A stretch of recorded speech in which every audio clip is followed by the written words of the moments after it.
kami dari kelas 1211 kelompok 1. Perkenalkan saya Windy Rahayu. Saya Elvira Sabati Ramadhani. Saya Rizal Yardiansa. Saya Rezeki April Gunawan. Saya Muhammad Fuad. Dan saya Junar Mahesa Ayu. Saya Dela Naila. Selamat menyaksikan. Hari ini kita bakal eksplor salah satu taman wisata yang ada di Pangandaran, yaitu Cagar Alam Pangandaran. Dan lebih spesifiknya, kita bakal mengunjungi beberapa gua yang ada di sini dan juga batu kade yang penuh dengan sejarah. Video ini dibuat sebagai dokumentasi dan laporan pembelajaran sejarah kami di lapangan agar semua proses belajar kami dapat rekam dengan baik. Terdapat perbedaan antara cagar alam dan taman wisata, yang dimana cagar alam lebih berfokus pada perlindungan alam dan ekosistemnya yang khas secara alami, dengan akses yang sangat terbatas hanya untuk penelitian dan pendidikan. Sementara itu, taman wisata berfungsi untuk melindungi ekosistem asli, tetapi masih memungkinkan pemanfaatan untuk pariwisata, rekreasi, penelitian, dan pendidikan secara terkendali. Luas taman wisata di Pangandaran ini mencapai 1000 hektar dengan dibagi menjadi 3 kawasan, yaitu Taman Wisata, Cagar Alam Laut, dan juga Cagar Alam Darat.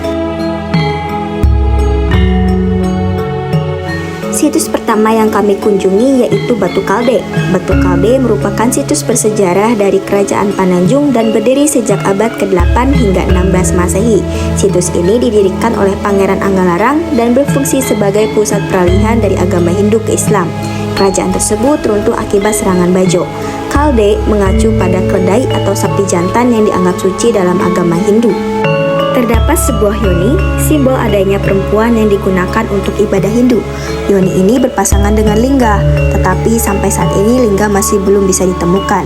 Jika kedua batu bersimbolkan lingga disimpan di atas batu bersimbolkan yoni, maka akan berbentuk monumen nasional. Selain itu, terdapat batu Padma yang menjadi simbol mahkota kerajaan. Di sisi lain, terdapat 2 makom keramat. Apa? Makom. Jadi bukan makam. Bedanya apa? Ya, makam sama makom itu berbeda. Kalau makam itu ada isinya, ada jasadnya di dalam. Nah, ini kosong, tidak ada isinya, cuma simbolis. Nah, ini namanya Ki Terong Peot. Ya, Ki Terong Peot sama Mbak Nubaen. Beliau itu orang Sumedang sama orang Sulawesi. Ya, jadi beliau yang pertama masuk Islam, yang diselamkan oleh Syekh Ahmad sama Syekh Muhammad. Ya, jadi tadinya agama Hindu beralih ke Islam, akhirnya matinya tandanya dikuburkan, tapi tidak ada isinya, kosong. Ya. Kami melanjutkan perjalanan menuju Bangker Bukit. Bangker Bukit merupakan kompleks benteng bawah tanah peninggalan Perang Dunia II tahun 1941 sampai 1945 yang digunakan tentara Jepang sebagai pos pertahanan dan tempat perlindungan. Bangker ini memiliki lubang-lubang pengintai yang menghadap ke laut serta ruangan untuk penyimpanan senjata, logistik, dan ruang pembantaian pekerja rumusa juga perjuang kemerdekaan. Mereka akan disiksa dan ditembak hingga tewas sehingga tidak ada saksi mata dan juga sebagai taktik penyerangan. Bangker Bukit ini dibangun dari batu-batu besar yang dipahat dan tersebar di 8 titik cagar alam Pangandaran. Kami juga mengunjungi Gua Panggung. Gua ini berbentuk panggung sehingga dinamakan dengan Gua Panggung. Gua ini menghadap langsung ke lautan. Dulunya gua ini adalah lautan lepas yang kemudian surut dan terlihatlah gua. Batuannya juga karang atau kars. Katanya gua ini suatu saat nanti akan terendam dan kembali menjadi lautan. Di dalam gua ini terdapat makom dan petilasan Ki Jaga Lautan atau Kiai Pancing. Ki Jaga Lautan merupakan keponakan Nyi Roro Kidul yang diutus untuk menjaga pantai selatan yang ada di Pangandaran. Disebut Kiai Pancing karena beliau pernah memancing ke tengah lautan dan mendapat ikan tapel yang kemudian diberikan kepada 7 istrinya agar hidup rukun. Setelahnya beliau meninggal dengan cara menghilang. Situs terakhir yang kami kunjungi yaitu Gua Parat. Terdapat makom Syekh Ahmad beserta saudaranya Syekh Muhammad yang berasal dari Mesir, diperintahkan oleh gurunya untuk menyebarkan agama Islam di wilayah Kerajaan Galuh Pananjung. Tidak hanya di Pangandaran, beliau pernah menyebarkan agama Islam ke Cirebon dengan nama yang berbeda, yaitu Syekh Kanoman dan Syekh Kasepuhan demi menghindari musuh. Kata parat berasal dari bahasa Sunda yang artinya tembus atau parat ke pantai dan laut.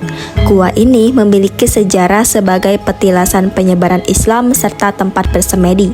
Di dalamnya terdapat formasi stalaktit dan stalagmit yang kemudian berubah menjadi batuan kapur juga keramik, seperti yang menyerupai unta, paha ayam, juga cikaracak. Terdapat batuan yang menghasilkan suara gendang, ada juga batuan yang menyerupai tempat penyimpanan beras. Secara keseluruhan, Batu Kalde, Bangker Bukit, Goa Parat, dan Goa Panggung memperlihatkan bahwa Cagar Alam Pangandaran adalah kawasan yang menyimpan kombinasi nilai geologi, sejarah, budaya, dan arkeologi. Tempat-tempat ini membuktikan bahwa sejak masa prasejarah hingga kolonial, Pangandaran telah menjadi ruang hidup aktivitas, pertahanan, dan spiritual manusia. Selain menawarkan keindahan alam, kawasan ini merupakan bukti perjalanan panjang peradaban di wilayah tersebut. Nilai sejarah yang dapat diterapkan dalam kehidupan sehari-hari yaitu menjaga warisan budaya dan alam, menghargai perjuangan dan jejak masa lalu, belajar dari kearifan lokal, melatih rasa ingin tahu dan sikap ilmiah, menumbuhkan identitas dan rasa kebanggaan, serta menanamkan sikap toleransi dan kebersamaan. Tak lupa kami ucapkan terima kasih kepada Bapak Adi sebagai guru pengampu dan Pak Maman yang telah menemani perjalanan kami.